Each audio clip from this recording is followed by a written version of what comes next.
best-selling book in America last week wasn't anything by J.K. Rowling. It was a tract called White Fragility by Robin DiAngelo.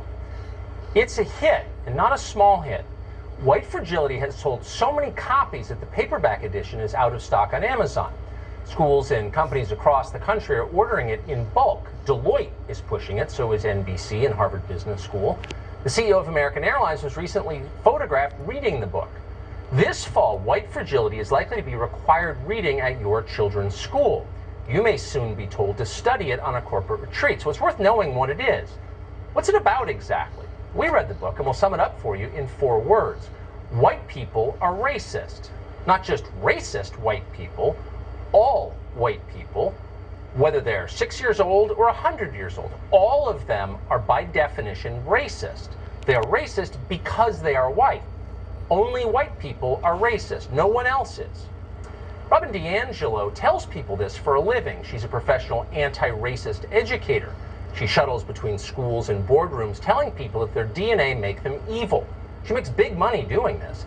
Last year, for example, the University of Kentucky, a publicly funded university, paid DiAngelo $12,000 for 2 hours of this message. The school could have used that money to give poor black kids an education, but instead, they handed the cash, that's more than a third of what the average American makes in a year, to a not very bright white lady to tell them they're racists.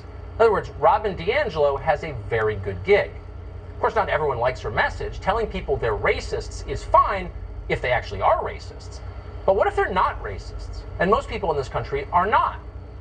Well, let's see. How would you like it if someone called you a child molester or a wife beater? You probably wouldn't like it very much. In fact, you could lose your job for that. You could lose your friends. You could even lose your family. You might feel pretty threatened by that accusation. Aha! Says Robin DiAngelo. That means you're guilty of racism. Feeling threatened is definitive proof that you're a racist. You're defensive. You've got white fragility. Hence the title of the book. By the way, if you're not threatened when someone publicly denounces you as racist, that is also proof that you're a racist. Either way, my friend, you are a racist.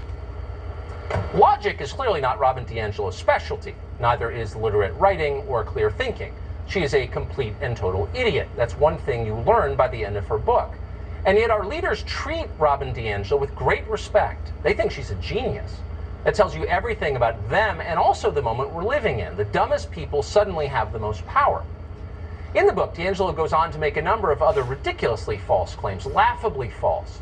Some of them are so obviously the opposite of what is actually true, you've got to imagine she was grinning as she typed the manuscript. Will they believe this? Yes. In America, DiAngelo writes, quote, "We are socially penalized for challenging racism." Really? Where and how?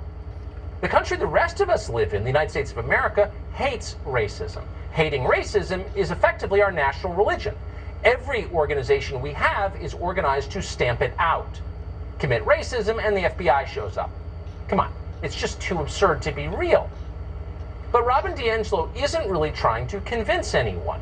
The real point of her book is to defeat and demoralize you.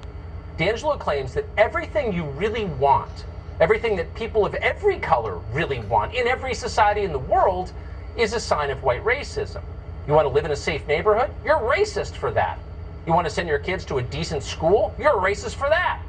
All of your dreams are racism. And the only way to atone for this racism is to give up those dreams, to abandon your aspirations and make sure that your family lives a much worse life. For white people, DiAngelo writes, quote, "Discomfort is necessary and important."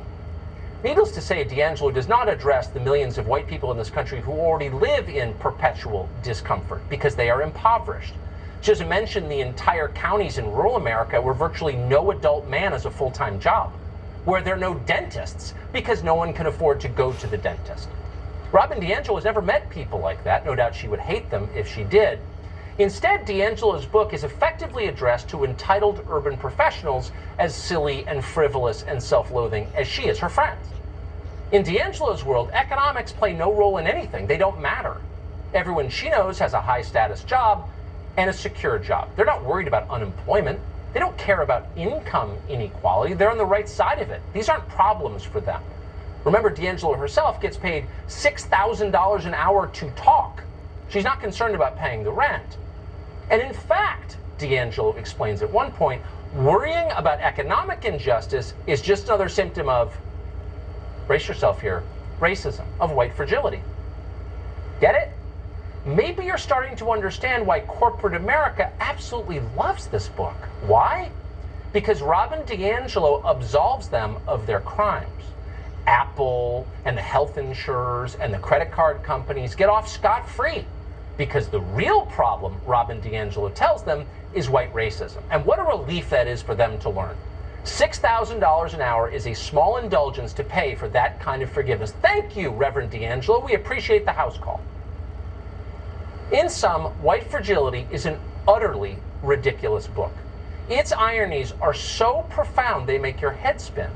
A book about racism that is far more aggressively racist than anything Louis Farrakhan has ever written. A book that claims to side with black people but instead patronizes them and demeans them like they're children. A book about systemic injustice that is in fact itself a sly defense of the very people perpetuating the worst injustices in our society.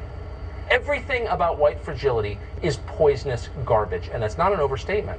And that will be obvious to you the second your kids bring it home from school, or the moment the corporate HR director in your office lays a copy of it on your desk. And you should say so when that happens. Don't be passive. Speak up loudly. It is your right to disagree with Robin DiAngelo. What she says is wrong, it's crazy, it's destructive, and it foments hatred. We are Americans. We're allowed to do that. The second we are forced to accept the premises of White Fragility, we won't be Americans.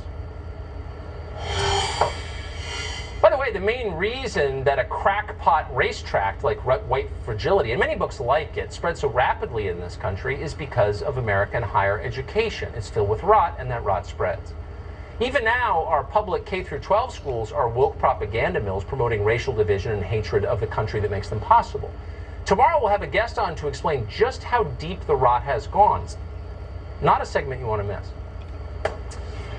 Well, up next, for weeks, rioters have targeted and destroyed statues and public art. Almost all of them have avoided any punishment at all. It's not because the law is on their side. It's not. In fact, there are many laws criminalizing what we're watching them do. So why is the Department of Justice using laws to protect the country they're sworn to protect? Interesting question. That's next. And then, also not a small story, breaking news tonight about UFOs in America, which appear to be real. Straight ahead.